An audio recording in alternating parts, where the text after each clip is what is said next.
Okay, so Caitlin and I are going to look at the constitutional principles, and you guys at home were supposed to have read them and maybe written them down, but I'm going to go over them very quickly.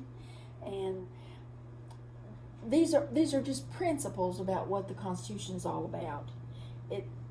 They're not really spelled out in the Constitution. I mean, they're not listed and they don't say, okay, the Constitution limits government, but that is what it does. And so one of the principles of our type of a constitution, our type of government, is limited government.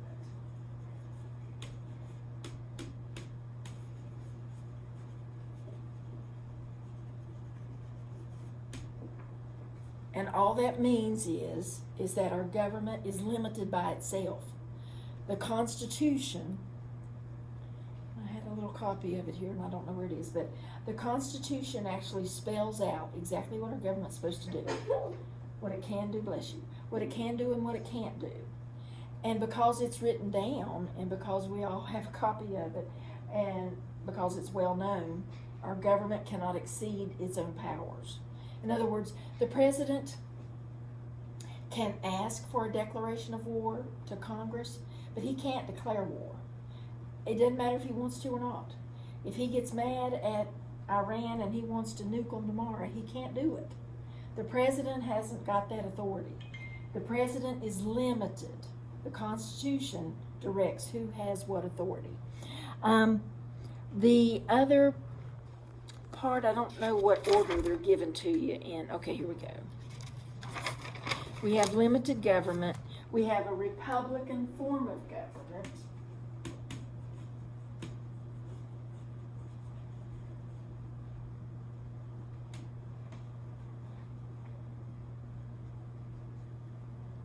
And what that means is, in a republic, the people, the citizens, choose their representatives. People elect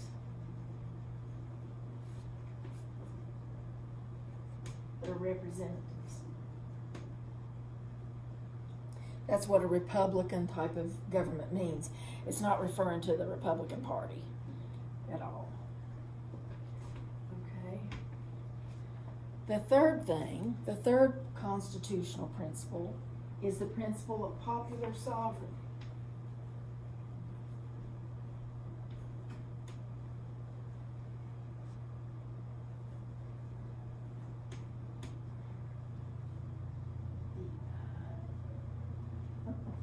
Sovereignty.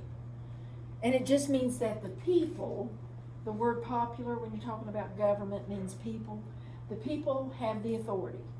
Sovereignty means authority. So that just refers to the people have the authority.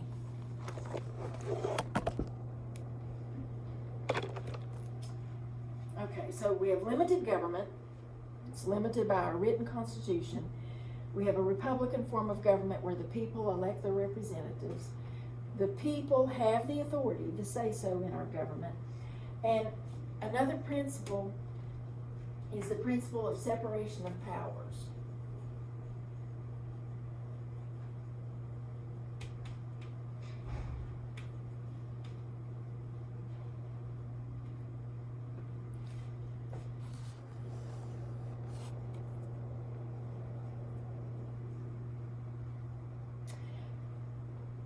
All governments, all institutions, including our school, have governmental powers.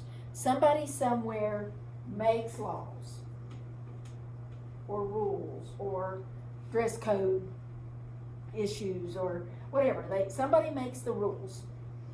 Somebody enforces the rules.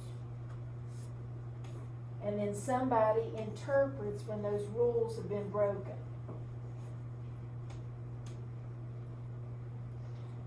In some governments, all three of these powers are in one person. That's a dictatorship. It's like at your home. Mom and dad probably make the rules. Mom and dad probably enforce the rules. Mom and dad interpret when they've been broken. Okay, so you don't live in a democracy at home. But in our country, these powers, these government powers, are divided up. The legislature makes the laws. the president enforces the laws, and the courts interpret the laws. And so if one doesn't agree, I mean, that's okay. That's what our system does. We have hopefully the system will check and balance itself, and that's really the next principle, is checks and balances.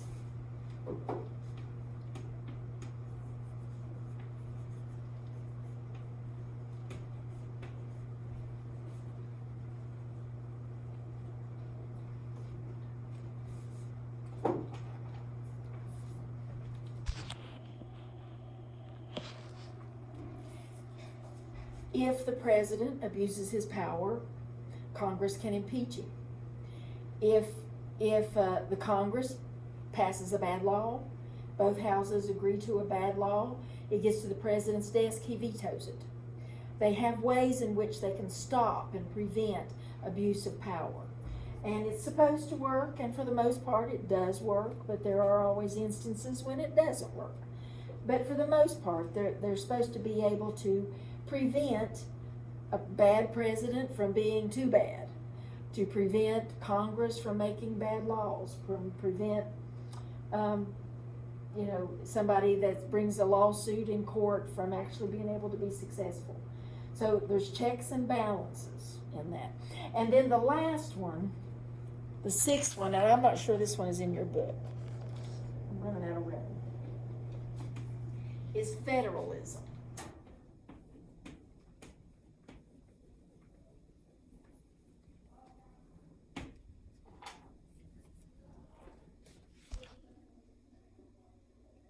And the idea behind federalism is really another way in which our government power is divided up. Our founding fathers, the guys that wrote the Constitution, they had lived under a dictator like King George III. And they were scared to death that they were going to create a government that was not going to protect the people from such a dictator again. And so that's why they created all these protections, separating the powers and making it to where the powers could check on one another and balance one another. And the idea of federalism is kind of the same idea. Power is divided up in another way. It's divided up we have a federal government that its headquarters would be Washington, D.C. Then we have a state government. You know who the headquarters for West Virginia, of course, would be Charleston. Then we have a county government, or sheriffs and what have you. And then we have a city government, mayors and what have you, city councils. And this is another way in which government power is divided. And it's really true, especially these two, the federal government and the state government. Oftentimes they don't agree on things. And so they'll sue one another. I mean, the states sued the federal government not too long ago. It went to the Supreme Court, and it was over Obamacare. Okay? Some states said, we are not going to make it to where our citizens have to buy health insurance if they don't want to. And so they sued the federal government. It went to the states, it went to the Supreme Court in Washington, and the Supreme Court sided with the federal government and said that the states have to allow it to be. Okay, now, but this is again a protection against abuse of power, is the federalism. So those are your 6 constitutional principles. You need to know them. And tomorrow's quiz will be on the Articles of Confederation. And if you have anything with this in it, it'll be just for bonus.